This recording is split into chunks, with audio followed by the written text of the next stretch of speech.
उस्मानिया university के students ने तेलंगाना के वज़ीर हरीश राव से मुलाकात और नुमाइंदगी करने पहुंचे तो रियासती वज़ीर ने स्टूडेंट्स के साथ बदसलूकी की, जिस पर कई स्टूडेंट्स ने चार मीनार पुलिस स्टेशन पहुंचकर रियासती वज़ीर हरीश राव के खिलाफ शिकायत दर्ज करवाई। IND टुडे के नुमाइंदे से बातचीत करते हुए स्टूडेंट कल्याण ने बताया कि SC/ST एट्रोसिटी एक्ट के तहत हरीश राव के खिलाफ मुकदमा दर्ज करने का पुलिस से मुतालबा किया।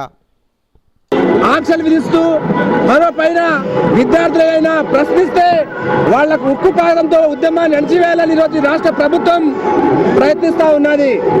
మేము మా మీద భౌతిక దాడికి పాల్పడి మాకు విచక్షణరహితంగా కొట్టి SC/ST అట్రాసిటీ కేసు బుక్ చేయాలని ఈరోజు ఈ పోలీస్ స్టేషన్లో మేము కంప్లైంట్ చేయడం జరిగింది।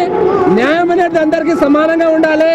చట్టపరంగా హరీష్ రావు గారికి వెంటనే శిక్ష విధించి అరెస్టు చేయాలని ఈరోజు విద్యార్థులు మేము డిమాండ్ చేస్తా ఉన్నాము।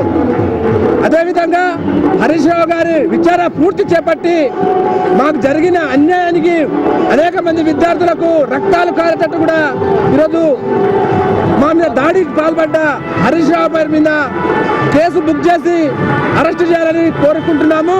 అదేవిధంగా ఈ నిర్ణయం కేసీఆర్ తీసుకున్న నిర్ణయం ఏదైతే ఉందో